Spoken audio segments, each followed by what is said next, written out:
રાજકોટમાં વધુ એક સહકારી મંડળી કરોડો રૂપિયાનું ચીટિંગ કૌભાંડની ઘટના સામે આવી છે, જેમાં મની પ્લસ શરાફી મંડળીના પ્રમુખ દ્વારા સમગ્ર કૌભાંડ આચરવામાં આવ્યું હોવાનો આરોપ લાગ્યો છે। જણાવવામાં આવી રહ્યું છે કે શરાફી મંડળીના પ્રમુખ અલ્પેશ ડોંગાએ 11 કરોડ 8 લાખથી વધુની રકમનું કૌભાંડ આચર્યું છે। જાણકારી મુજબ નાના માવા રોડ પર સંભવ કોમ્પ્લેક્સમાં અલ્પેશ ડોંગાની મની પ્લસ શરાફી મંડળીની ઓફિસ છે।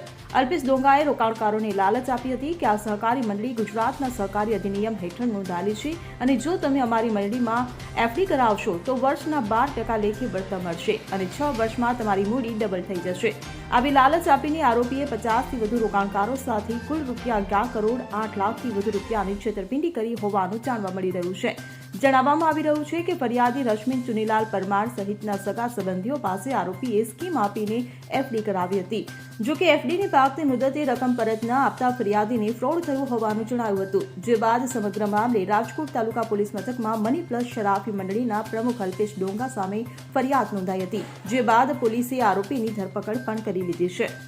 ગઈકાલે રાજકોટ તાલુકા પોલીસ સ્ટેશનમાં અલ્પેશભાઈ ગોપાલદાસ ડોંગા નામના વ્યક્તિ વિરુદ્ધ આઈપીસીની કલમ 409, 420 અને જીપીઆઈડીની કલમ 3 અને 4 હેઠળ એક ગુનો દાખલ કરવામાં આવેલ છે।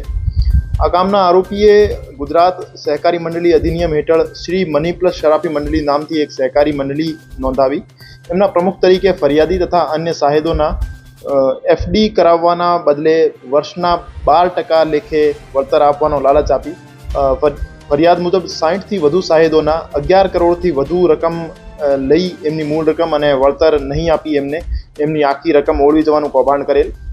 આ આરોપી વિરુદ્ધ આ કલમોના અતિરિક્ત ગુજરાત નાણાધીરનાર અધિનિયમ હેઠળ પણ કાર્યવાહી કરવામાં આવશે, કેમ કે જે રકમ એમને ફરિયાદી પાસેથી લીધી હતી અને સાહેદો પાસેથી લીધી હતી આ રકમ બીજા સામાન્ય માણસોને વ્યાજે આપવામાં આવેલ હતી એમના દ્વારા અને વ્યાજે આપવાના બદલે એમના પાસેથી જમીનના દસ્તાવેજો પણ કરાવી લેવામાં આવેલ હતા। હજુ સુધી આ તપાસ દરમિયાન જેટલા સાહેદો મળ્યા છે એમના આ સાહેદોના કેટલી રકમના જે કૌભાંડ કરવામાં આવેલ છે આ બદલે એમના દ્વારા જે પ્રોપર્ટીઝ અને જે વસ્તુઓ ખરીદવામાં આવેલ હતી એની વિગત મેળવી લેવામાં આવી છે અને એમને ટાંચમાં લેવામાં આવશે। રાજકોટ તાલુકા પોલીસ સ્ટેશન દ્વારા આરોપીની ધરપકડ કરી લેવામાં આવી છે અને તપાસમાં બીજા કોઈ આરોપીના નામ ખોલશે તેમની પણ ધરપકડ કરવામાં આવશે।